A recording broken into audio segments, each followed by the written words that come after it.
Hello friends, welcome to my channel analog digital academy.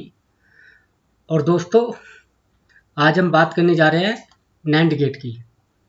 तो NAND gate का क्या function होता है, ये कैसे काम करता है और इसको कैसे कैसे कौन कौन से गेट मिला के हम बनाते हैं। तो जैसे कि ये सिंबल देख रहे हो आप, ये नैंड गेट का सिंबल है और ये भी नैंड गेट का सिंबल है। तो हम नैंड गेट को जो बनाते हैं वो एंड गेट के आगे नोट गेट लगा के इसको हम बनाते हैं। और इसमें हमने एक बबल लगा के नैंड गेट के आगे एक बबल लगा के नैंड गेट बनाया हुआ है। तो ये जो बबल जो होता है वो नोट गेट ही होता है। नोट गेट को ना दिखा के यहाँ पर बबल दिखाया जाता है। तो नैंड गेट मल्टीपल इनपुट का हो सकता है, 2 इनपुट का भी हो सकता है। ऐसा नहीं कि ये 2 इनपुट का ही होता है, मल्टीपल इनपुट का होता है। तो ये वर्क कैसे करता है, तो इसकी वर्क को जानने के लिए सबसे जो सिंपल वे है कि एंड गेट की जो आउटपुट है उसको जस्ट आप कॉम्प्लीमेंट कर दो तो हमारी एंड गेट की आउटपुट मिल जाएगी। तो उसमें देखते हैं, आइए इसके इनपुट पे इनपुट अप्लाई करते हैं। तो सबसे पहले अगर 2 इनपुट होती है तो उसमें कौन कौन से कॉम्बिनेशन बनते हैं। तो पहला कॉम्बिनेशन जो होता है वो 0 0 का होता है, दूसरा कॉम्बिनेशन होता है 0 1 का, तीसरा 1 0 का और चौथा जो होता है 1 1 का होता है। तो इसमें 4 ही कॉम्बिनेशन बन सकते हैं 2 इनपुट में, 2 से ज़्यादा कॉम्बिनेशन नहीं बन सकते इनपुट के। तो सबसे पहले हम 0 0 फर्स्ट कॉम्बिनेशन अप्लाई करते हैं, 0 और 0। तो इसमें क्या होगा, अगर 0 0 है तो एंड गेट की जो आउटपुट होती है, ये मान लीजिए हमने यहाँ पर एंड गेट बनाया, अगर हम 0 0 अप्लाई करते हैं तो एंड गेट की जो आउटपुट होती है वो भी 0 होगी, क्योंकि इसकी आउटपुट जो a इंटू बी होती है तो ये भी 0 होगी, 0 0। लेकिन इसके सामने बबल लगा हुआ है, यहाँ पर एक बबल लगा हुआ है। तो एंड गेट में ये इन्वर्टेड हो जाती है, यानी कि अगर आउटपुट 0 है तो ये 1 हो जाएगा। तो इसकी आउटपुट हमें मिलेगी 1। अब बात करते हैं 0 1 अप्लाई करते हैं हम, 0 1। तो 0 1 में क्या होगा, 0 1 में अगर हम अप्लाई करते हैं तो a into B, 0 into 0, 0 into 1 equal to 0। तो एंड गेट की आउटपुट फिर हमारी 0 मिली, लेकिन ये बबल लगा हुआ है यहाँ पर, तो ये नैंड गेट में इसको इन्वर्ट कर देगा। तो आउटपुट क्या मिलेगी हमें, 1। अब बात करते हैं 1 0 की। 1 0 अप्लाई किया तो 1 0 में एंड गेट में क्या होगा, सेम कंडीशन होगी यहाँ पर 1 0। तो क्या हो गया, 1 और 0 की अगर मल्टीप्लाई करेंगे क्या आता है, 0 आता है। तो 0 इंटू 1 इक्वल टू 0, लेकिन एंड गेट में ये इन्वर्टेड हो जाएगा, कॉम्प्लीमेंट हो जाएगा, तो ये 1। अब बात करते हैं 1 1 की। 1 1 यहाँ भी 1 किया और बी पे भी 1 किया। तो एंड गेट में क्या होता है, अगर 1 1 होगा, 1 1 होगा तो क्या होगा, आउटपुट ए भी हमारा 1 है और बी भी हमारा 1 है, तो ये 1 1 हो गया, तो आउटपुट हमारी हाई होगी। लेकिन एंड गेट में, नैंड गेट में क्या होता है, नैंड गेट में बबल लगा होता है, तो एंड गेट की अगर आउटपुट 1 होगी तो बबल उसको इन्वर्ट कर देगा 0 में। तो 1 1 पे जो नैंड गेट होता है उसकी आउटपुट 0 होती है। तो ये इसकी ट्रुथ टेबल है, ऐसे इसकी ट्रुथ टेबल निकल के आती है। अब बात करते हैं इसकी टाइमिंग की, वेवफॉर्म टाइमिंग की। जैसे कि हम वेवफॉर्म देते हैं ना, ये हमारा वेवफॉर्म सिग्नल का कोई भी हम वेवफॉर्म हाई लो करेंगे या स्विच से भी हाई लो करेंगे तो इस टाइप की वेवफॉर्म बनती है। तो उस टाइप की वेवफॉर्म, जैसे हम यहाँ पर 0 हो गया, यहाँ पर 1 हो गया, इस पर अप्लाई हो रहा है किसी इनपुट पे, यहाँ पर 0, ये 1 हो गया। ये 5 वोल्ट का होता है हमारा, ये 0 वोल्ट का लेवल होता है।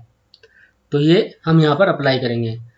तो पहले हम इसको टाइमिंग में डिवाइड कर लेते हैं। पहले टाइम के लिए हमारा ये T1 है, कॉम्बिनेशन 0 0 कॉम्बिनेशन है। T2 के लिए हमारा 0 1 है। T3 के लिए हमारा 1 0 है और T4 के लिए हमारा 1 1 है।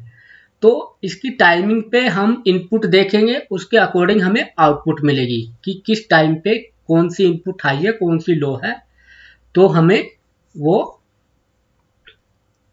मिलती है, आउटपुट हाई मिलती है, हाई लो मिलती है। तो पहले हम बात करें अगर ए की, तो ए में जो है पहला दोनों T1 और T2 जो है लो है। जब T1 T2 लो है तो यहाँ पर हमने लो बनाया हुआ है वेवफॉर्म, ये हमारी लो वेवफॉर्म बनी हुई है। यहाँ से ये 0 लेवल है, ये अगर यहाँ पर हाई होगी तो ये हाई लेवल होगा। तो 0 0 है T2 T1 और T2 पे, तो ये 0 0 हमारा यहाँ पर है।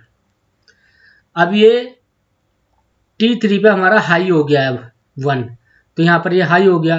और T4 पे भी ये 1 है, तो T4 पे भी 1 है। तो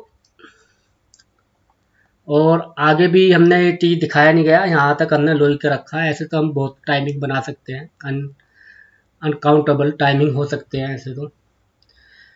अब बी को देखो, अब बी को देखो तो आप बी जो है T1 पे 0 है, तो यहाँ पर T1 पे 0 है। अब T2 पे क्या हो गया, ये बी हाई हो गया, तो T2 पे बी हाई हो गया।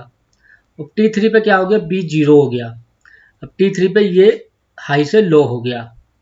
और T4 पे फिर लो से हाई हो गया। तो T4 पे जो है दोनों जो हमारी इनपुट है वो हाई है।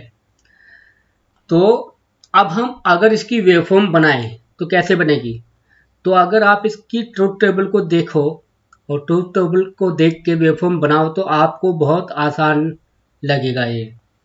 अब हमें y का बनाना है, तो y का आप ट्रुथ टेबल देखो, यहाँ पर y का है, यहाँ पर जब हमारी y जो है आउटपुट तभी लो होगी जब दोनों इनपुट हाई होगी। बाकी आप सब जगह इसको हाई हाई कर सकते हो, आउटपुट को 0 1 और 1 0 कॉम्बिनेशन पे और 0 0 कॉम्बिनेशन पे आउटपुट हमेशा हाई मिलेगी। तो बिना देखे आप यहाँ तक इसको हाई कर सकते हो, क्योंकि यहाँ पर दोनों इनपुट लो है। यहाँ पर क्या हो रहा है, एक इनपुट हाई होगी लेकिन दूसरी लो है, तो तब भी आउटपुट 1 मिलेगी हमें। यहाँ पर क्या हो रहा है, बी लो होगी लेकिन ए हाई है, तो क्या कॉम्बिनेशन क्या बन रहा है, 1 0, तो तब भी इनपुट हाई मिलेगी। अब यहाँ पर क्या हो रहा है, बी भी हाई होगी और ए भी हाई है, तो आउटपुट ए और बी पे क्या मिल रहा है हमें, 0, तो आउटपुट यहाँ पर आके 0 हो जाएगी। तो इसको आप सीधे सीधे ये यहाँ से हाई होगी हमारी आउटपुट, ठीक है, और ये हाई रहेगी यहाँ भी। यहाँ पर क्या हो रहा, बी हाई होगी लेकिन ए लो है, तो क्या होगा, ये हाई रहेगी आउटपुट। फिर यहाँ पर क्या हो रहा है, T3 पे बी लो हो रही है यहाँ पर लेकिन ए हाई हो रही है, तो क्या हो गया, कोई एक हाई है और कोई एक लो है, तो क्या होगा, आउटपुट हाई होगी, हाई होगी। अब T4 पे देखो आप, यहाँ पर T4 पे देखो दोनों इनपुट 1 1 हो रही है, दोनों इनपुट पे 1 1 अप्लाई किया तो आउटपुट हमारी 0 होगी। तो यहाँ पर हमारी आउटपुट 0 हो जाएगी, यहाँ पर डाउन हो जाएगी, ये ऐसे डाउन हो जाएगी। तो ये है इसकी ट्रुथ टेबल। अब आप आगे भी ऐसे ही इसकी ट्रुथ टेबल बना सकते हो। इसको आगे बढ़ाओगे तो आगे भी आप 1 0 1 0 देखोगे तो इसकी ट्रुथ टेबल ये बन जाएगी। ये 1 है, ये 1 है, ये यहाँ पर 1 है। आउटपुट क्या है, यहाँ पर भी 1 है, यहाँ पर भी 1 है, यहाँ पर भी 1 है, यहाँ पर 0 हो रही है आउटपुट। तो ये इसकी ट्रुथ टेबल है। अगर हम, ये तो होगी हमारी ए डॉट बी की नैंड गेट की बार। अगर हम आउटपुट बनाए ए डॉट बी की, तो क्या होगी आउटपुट, आउटपुट जस्ट इसकी रिवर्स होगी ना, इस वाली की रिवर्स होगी, बार की रिवर्स होगी। तो आप सीधे सीधे, आप कुछ नहीं करना, कुछ दिमाग नहीं लगाना आपको, सीधे सीधे जहाँ पर ये मान लीजिए हमारी y1 है, अब y1 मान लीजिए, इसको y2 मान लीजिए, तो सीधे सीधे आप ये दिमाग लगा लीजिए, ये सोच लीजिए कि जहाँ y1 हाई होगी वहाँ y2 हमेशा लो होगी, ठीक है। और जहाँ y1 लो होगी वहाँ हमारी y2 हाई हो जाएगी। तो ये सीधे सीधे ए बी का बन गया, ये ए बी बार का बन गया। तो ये सीधा सीधा इसमें फंडा है, इतना कठिन नहीं है समझना।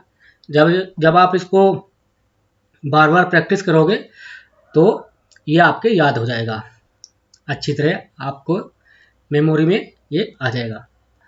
तो उम्मीद है दोस्तों ये आपको समझ में आया होगा। और अगर आपको कुछ क्वेश्चन हो या आपको समझ में नहीं आया तो प्लीज़ कमेंट में लिख के मुझे बताइए, मैं आपका वो डाउट क्लियर करने की कोशिश करूँगा। तो मिलते हैं अगली वीडियो में दूसरे गेट के साथ या दूसरे किसी क्वेश्चन के साथ। तब तक के लिए जय हिंद। एंड और वीडियो अच्छी लगी हो तो वीडियो को लाइक कीजिए, सब्सक्राइब कीजिए और बेल आइकन को भी प्रेस कीजिए। Thank you. जय हिंद।